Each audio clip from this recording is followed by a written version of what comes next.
Hey, everybody, welcome back to Just Have the Conversation. We are here today with our lovely co host, Wendy Hodgen. Hello. Wendy's actually sick today. She's going through some health issues. So we are so grateful and so thankful that you're here today, Wendy, pushing forward and just still doing what you need to do in order for us to keep moving forward. Thank you. Today, we are actually going to have a very hard conversation.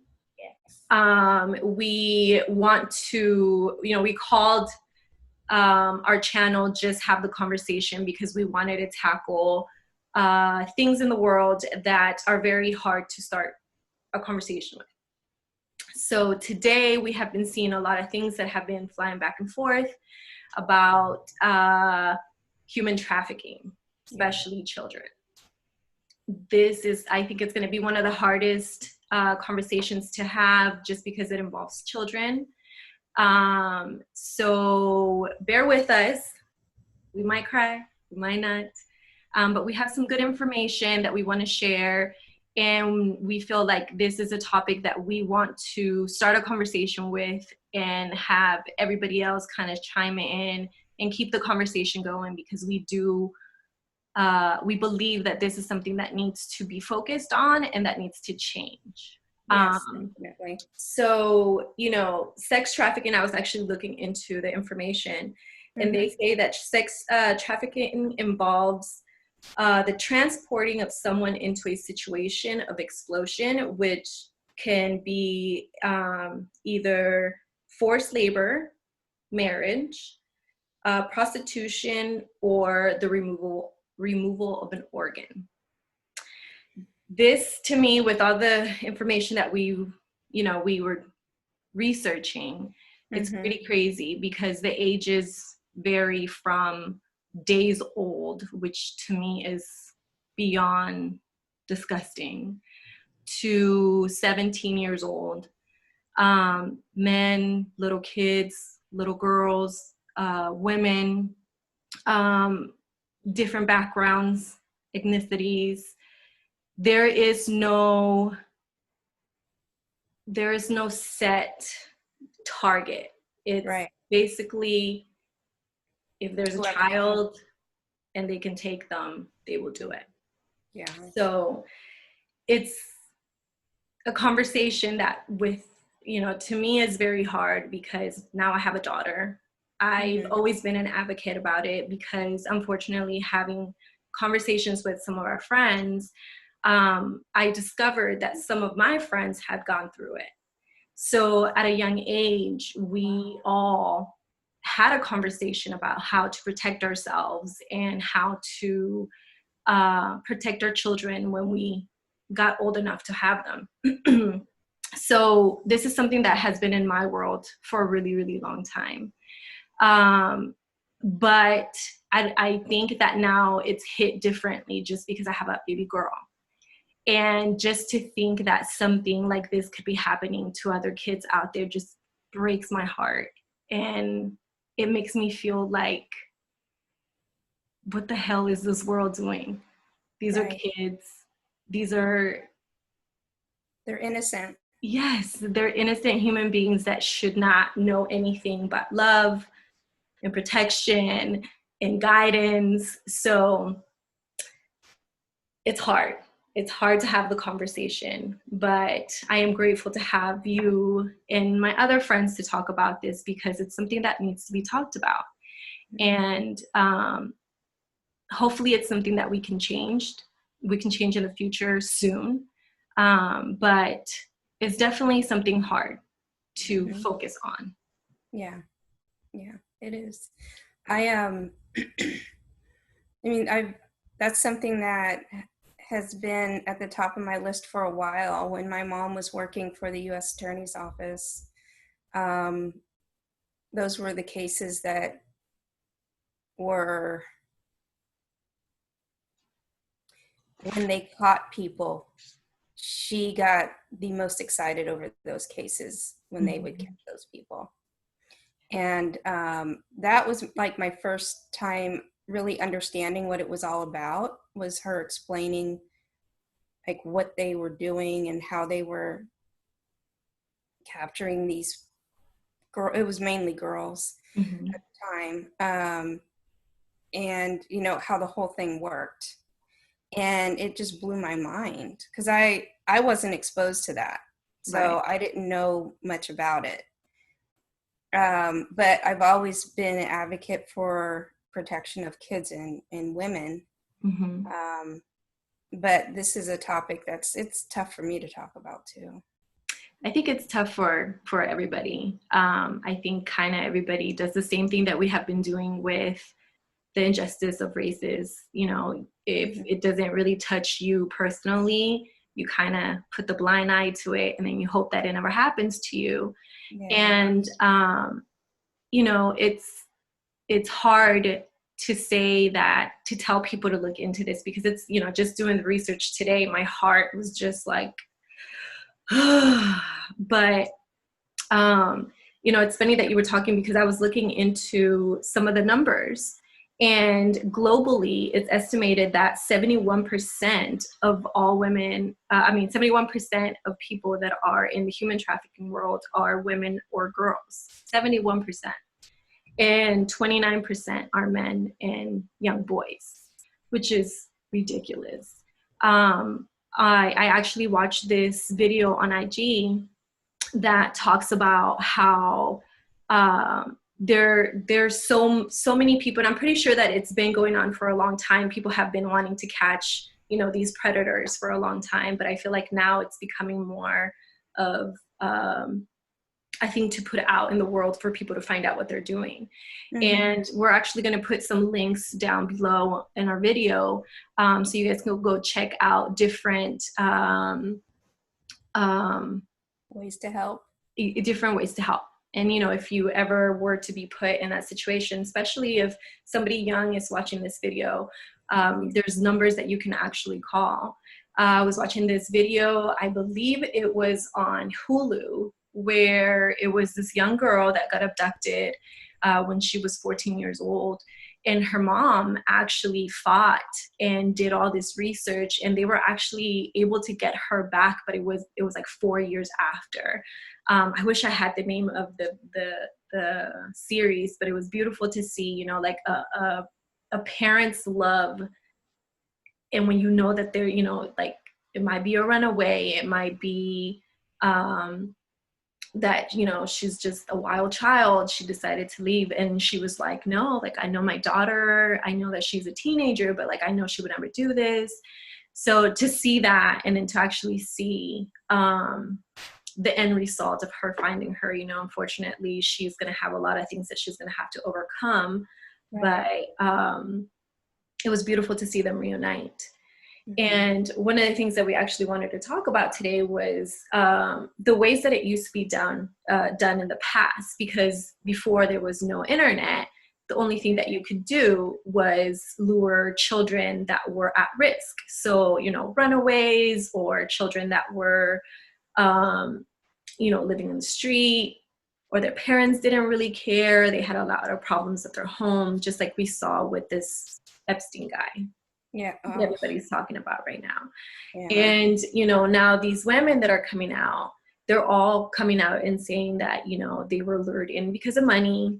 They didn't have any money, and they lived in trailer homes. And, you know, most of them say that they were, they didn't have a good life, and they had already been put in a situation where they had to do some sexual act for whatever reason. So that was very hard to watch. And, you know, one thing that I did tell Gabe was, we have to have this conversation with our child once she reaches a certain age, because we can do everything we can to make sure that nothing happens to her. But all it takes is for one of our friends to sit here and say, hey, this is cool, and just come with me. It's just a party. And then Right. boom, that's it. Exactly. So as a parent, it's very scary, because you want to shelter your children and you want to keep them safe. But the world is just There's um, some disgusting people out there. So, we have to be able to sit here and talk about this and get educated, not only educate our kids, but also educate ourselves as mentors, as parents, as teachers, as doctors. I feel like this is something that needs to be talked about. Instead of sex education, why don't you guys do a class on how to see what a predator looks like, or Right. signs of somebody trying to lure you in to do something that you don't. Exactly. Yeah, I agree with that.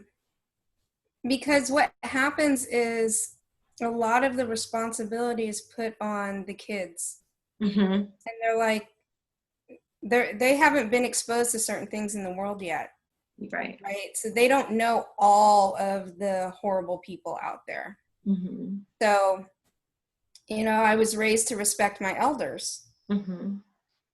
So if when I was a kid, if there was an older person that approached me, I was supposed to treat them with respect, Right. not questioning their motives, right?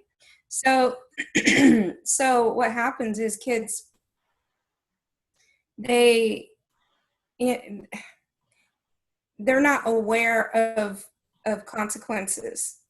They're not aware of some things out there because either no one has talked to them about it, or they're kind of sheltered. Or I have a friend, their kid was never exposed to regular media.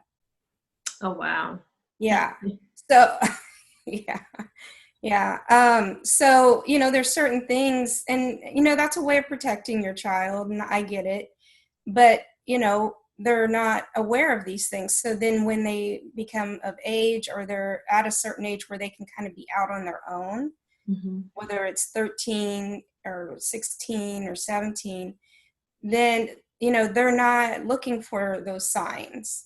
Mm-hmm. They don't have that they can't recognize the red flags. Right. And so I agree with you. I think it's important that kids, that we start, letting kids know there's certain things, to watch out for. Mm-hmm. And your safety is of utmost importance to someone, to being respectful to someone. Right. It's about your safety. Yeah, I think it's viewed more like a taboo, Mm-hmm. where if you don't talk about it, it doesn't happen. Um, I feel like that's something, That's, I really, my parents told me that there were bad people in the world, but I don't think that they ever went in depth about it. yeah. Um, One thing that I did see when I was in high school was some of my friends used to date these like 24, 25-year-olds when we were like 16. And it was like the cool thing to do. I was always super scared, so I never did it. But like, I recall a couple of my friends, and now looking back at it, I'm like, these were pedophiles. Yeah. These are 16-year-old young girls, and you're a 26-year-old, 20, plus something man. There's definitely something wrong with that. Yeah. Yeah.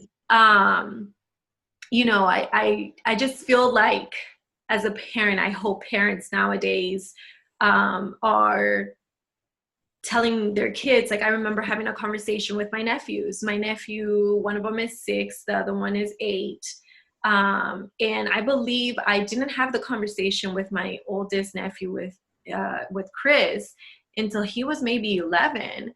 But just with everything that's going on in the world, I said I don't even know what triggered the conversation, but I just remember coming home and I was like, sit, like, don't ever do this. Don't ever respond to anybody that's trying to talk to you. Like, all these video games now, you can interact, and you're building little crafts, Minecrafts here, whatever. You really don't know as a parent, because it's very easy to give your child a tablet or to give your child a phone while you're cooking, while you're cleaning. Like, as a mom, I can tell you, like, there's times where you're like, okay, you just got to sit down. And the only way to like sit them down is either give them a phone or put on a movie. And most of the kids want to play on the phone. It's a lot more fun, But to be able to sit down with them and say, like, first of all, put a parental control on TVs, computers. You know, I don't want to say I'm going to be this like crazy stalker mom that, you know, puts all these different gadgets and computers to see what Z is doing, but you best believe I'm going to be checking our phone, her computer, sitting her down and telling her that, you know, there's people out there that are trying to hurt her and that are trying to take her away from her family, and kind of like give her that little scare where she has that red flag that if somebody was ever to come to try to talk to her, she's able to have that open line of communication with me to be like, hey mom, I feel like this is kind of weird. Can Right. you read this? You know what I mean? I think I was watching a video, and now everything's through social media. And, you know, these little 13-year-old little girls, little boys are putting out videos on TikTok, which, you know, they're doing these like sexy dances, and it's for fun. Like in their mind is, hey, everybody's doing it, I want to be famous. Right. It's cute, and they have these little crop tops, and, you know, belly buttons are showing. You don't know who's watching those videos. As a parent, you have to be able to understand that, and make your child understand that you might think it's something that is not going to cause you harm. Right. But there are people out in the world that are so sick that even if you're just doing a little dance, it might be doing something completely different to their mind. Right. So, you know, keeping tabs. I just, you know, I don't know, maybe some parents are going to listen to this video, and if you guys want to comment back, if you guys have any tips that you guys are doing right now. I know that, you know, some parents believe in privacy.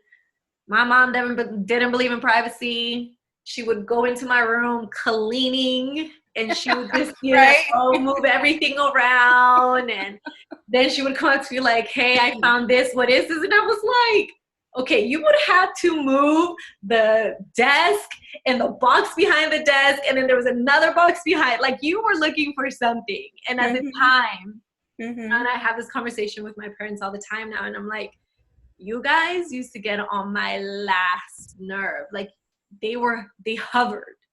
Like, no joke. But they knew, and because they knew. Yes. Like, I remember walking down the hallway, and it was like the middle of the day, and my mom would just appear.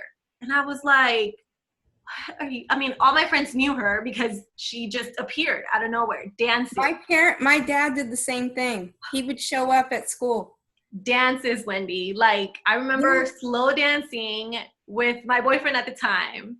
And all I remember is my little brother, he was like 11, coming in with those shoes that had the little wheels that you could like go in the little wheels in the back, with his pajamas on, coming up to me when the last dance was playing. And I like, my boyfriend at the time, my mom didn't even know it was my boyfriend. He like let go of my hand, like because he was like, oh shit, your mom's here, you know? And I was like, mom, in her pajamas, like didn't care. But she used to show up at the school so much that the principal knew her. So the principal saw her waiting outside, and she's like, oh, you want to go check on them? And of course my mom was like, hell yeah. So she ended up coming in. But back then, teenager, I was furious. I hated that my mom used to do that. But looking at it now, I'm like, mom, seriously, like you did it. Yeah. Like I was never put in a situation that I knew that I couldn't get myself. I'm not going to say I was a perfect child, because I was definitely not the perfect child. But I always knew that the consequences, that everything I did had a consequence. And that consequences were my parents. And it was my mom being upset and my dad being disappointed. So that's something that I want Samara to feel, you know, fear me a little bit, but also know that I'm there, and whatever it is that you're going through, I'm going to get you out of it. Right. And I feel like, you know, some parents might play the friend card too much. where they're too like, I'm your friend, I'm your friend. I had friends that had moms that were like that. Yeah. And then there are some parents that are too in your business, which also pushed kids away. My parents were right in the, they pushed the boundary a little bit, but you know, I just feel like parenting's hard, you know. It's tough really, because you want to raise a good person, you want to protect them, you want to teach them everything they need to know, but you also want them to have a little independence, you know, and it's a tough balance. it is. Yeah. It's definitely a give and take. But you know, information, education is key.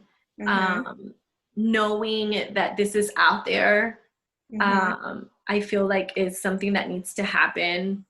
I've actually been watching more, I've been seeing more videos come up in my feed about it, which is, you know, it makes me feel good that it's being talked about, because before it wasn't talked about it. Yeah. And, you know, there's so many children out there that need our help. There's so many children out there that are going through things that we can't even imagine or don't even want to think about.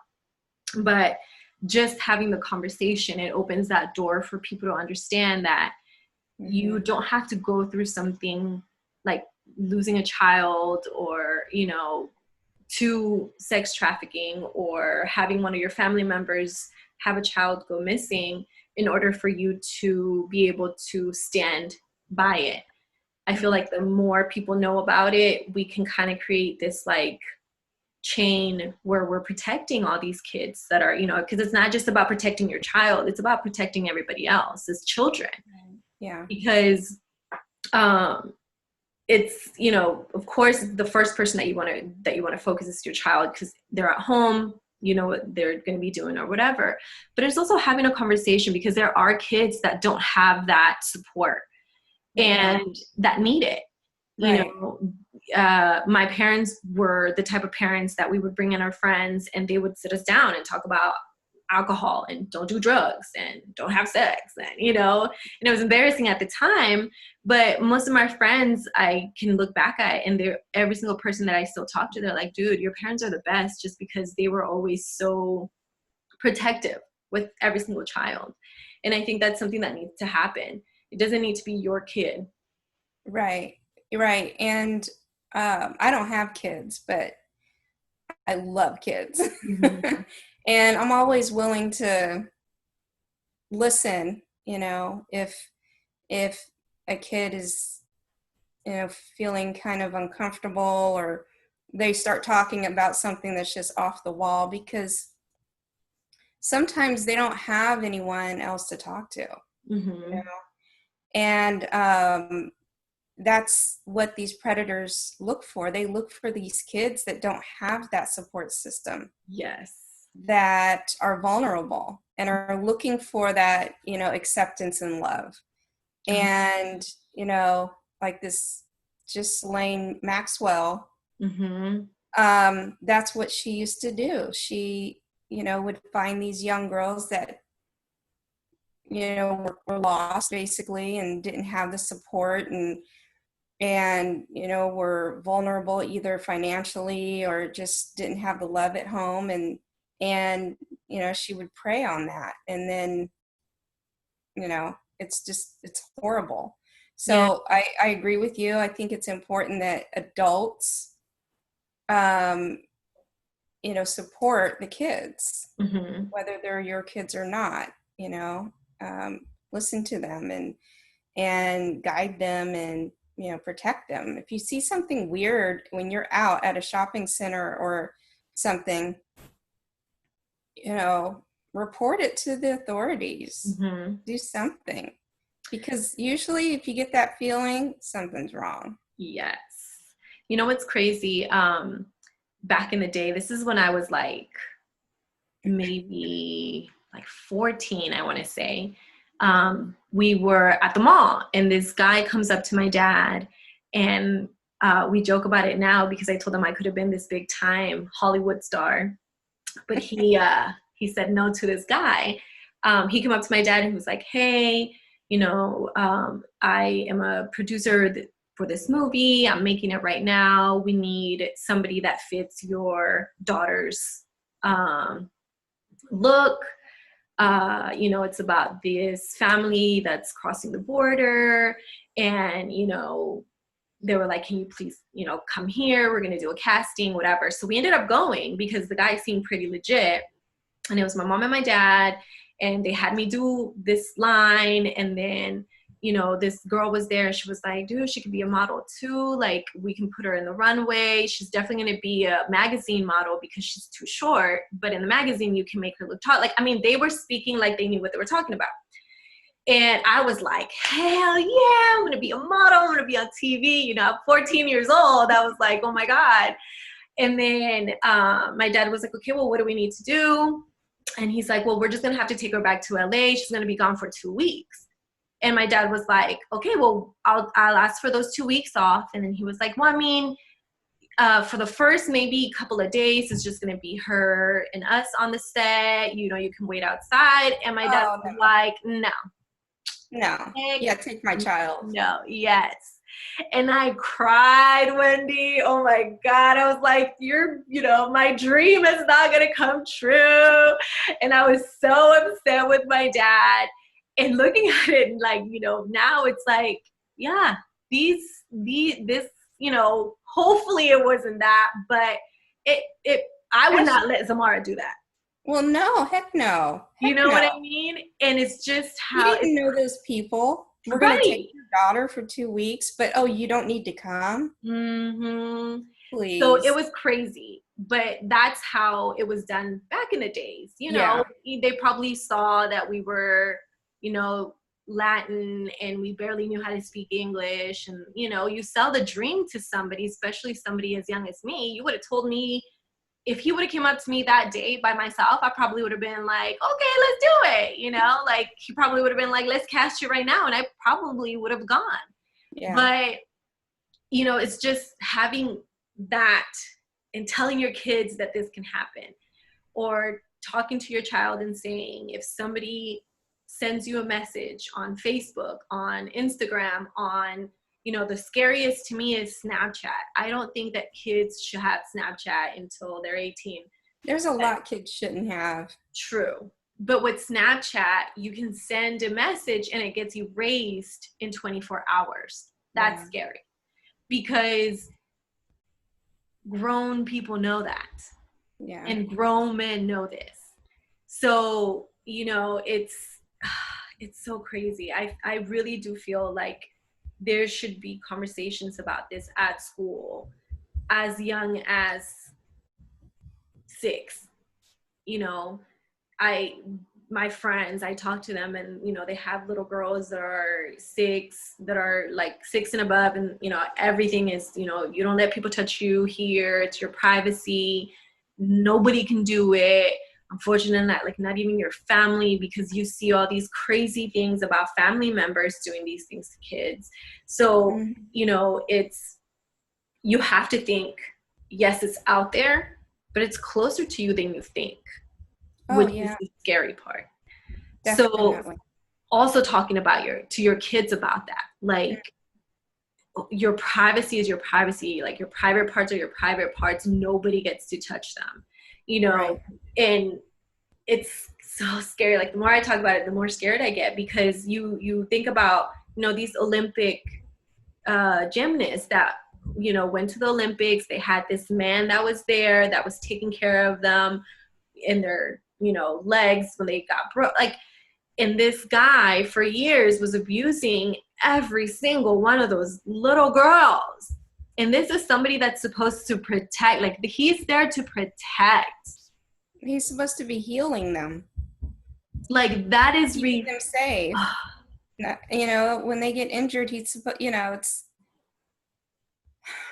So the conversation has to go deeper than the world is not a good place. There's people out there that need to hurt. Like it needs to be broken down to like areas, like your teachers, your family members, the guy at the grocery store, the neighbor, you know, like everybody needs to, it's so sad to say, but everybody needs to be kept at a distance when it comes to your children, you know. Well, definitely. I remember in elementary school, we had this weird substitute teacher. I think it was third grade. And this guy was weird. And I told my parents about it because I've always been a very vocal kid. No way. And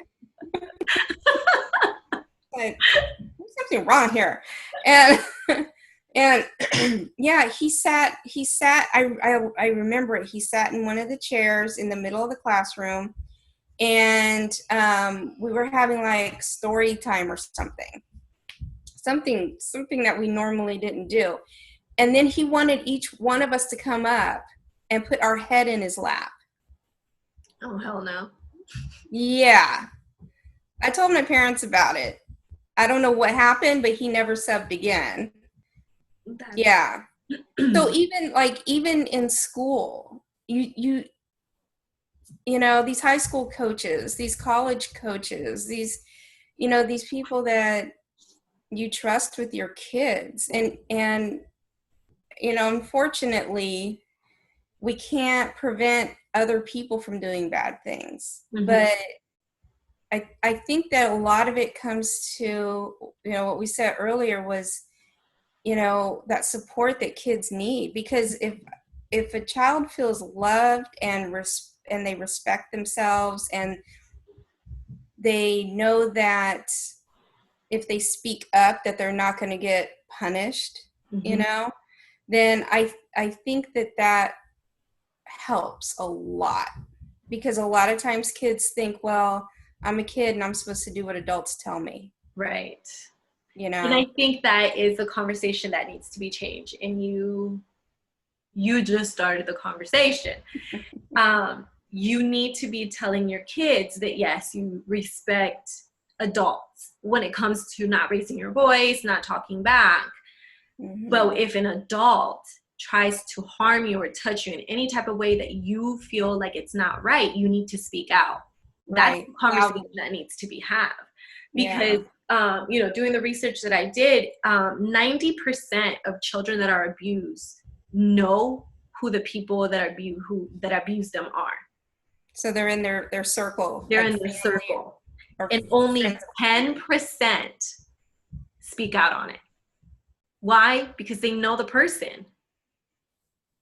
Like, that's just mind-blowing. Because as a child, I can't even, how are you going to sit here and say that, your dad's best friend is touching you when this man has been part of your life forever and a day? Right. Like, I can't even imagine what these kids go through. So, it's about changing the wording on the conversation. Teaching our young women, young little girls, that at a certain age, like, I remember my mom, I want to say 11, and my mom's like, you don't sit on anybody's lap, not even your dad's. And I was like, what? Like, that's my dad. And my mom was like, nope, no guy, you do not do it. And I was like, okay, cool. So my mom was very good at setting boundaries as I became of age. One thing that my mom always told me when I was young is, you're going to be a little girl until you are not a little girl anymore. So there were things that I could not do as a 14-year-old because my mom was like, no, like, be a little girl as much as you can be a little girl. And I feel like that helped me to, first of all, enjoy my younger years. Mm-hmm. But then it also made me understand that there's a time for everything. And she also helped me understand that as I grew older, there were things that I could do, like, Zamar is a little girl. She wants to go sit on, my dad's lap. She loves him. My dad respects her. You can see, and that's another thing that there's YouTube videos that you can research and see what is okay and what's not okay, because there are certain things that like a male person may do to a little girl where you're just like, I don't know about that one. Like, don't do that to my baby. You know what I mean? Like, as a parent, you have the right to say how your child gets to be treated and touched and hugged and kissed. Like, exactly. You cannot kiss my baby on the lips, and I don't need to understand why you think it's okay. Like, no is no. You know what I mean? Mm-hmm. Because, girl, let me tell you, there's some people that don't understand that rule. That's a whole nother conversation. That's a whole different conversation that we need to have. But, you know, like we said, this was a very hard conversation to have. We can go on and on about things that are out in the media right now. I don't know if you heard about the whole Wayfair, where they had, you know, they're a furniture company, and they had these shelf furniture things that were going for like $10,000, $13,000 dollars, and the names of the furniture were actual names of little kids that have been missing, which, you know, it's crazy. I'm not saying that they're doing anything. I'm just saying it needs to be looked into. Well, If somebody, there's a saying in Spanish, but you can't translate it in English. But if you translate it, basically, if you hear the sounds of something in water, it's because something is going on.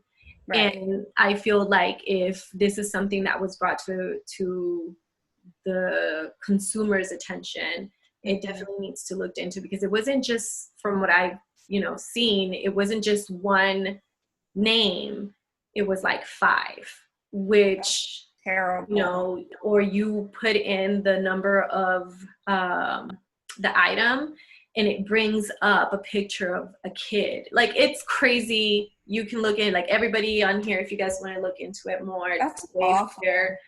That's awful. You know, I have friends that used to talk to me, and they used to tell me about all these conspiracy theories, and I never believed in it. But now it's like, whoa, some of the things that they're saying, I'm like, they're actually happening, which is pretty nuts. But I just feel it's just not, as parents, I feel as human beings, we need to be able to sit down, have this conversation with adults, educate adults, and then go into educating children. Yes. Making sure that they're safe, making sure that these predators can't get close to them at all, not just our own children, but every single person, every single child that's out there. If you see something that doesn't look right, report it. We're going to actually put the phone number that you can call, because if you have that gut feeling and you feel like something is not right, something is not right. Right. Trust, but verify. yes. If your kid says something, you know, you may not want to hear it, but look into it. Yes. You got to look into it. You have to look into it. And hopefully us having this conversation and opening this door opens the door to other people having the conversation amongst themselves. It was definitely a hard conversation to have. I love you. I love you too. So till next time, guys, thank you for checking in with us. If you actually want to support human trafficking or be against human trafficking, you can actually wear blue. That's why I'm wearing a blue shirt today. And also, we're going to put links below where you can donate, where you can get more information, and just love each other, trust your gut, protect your children, protect yourself, and have a nice day. Okay, bye.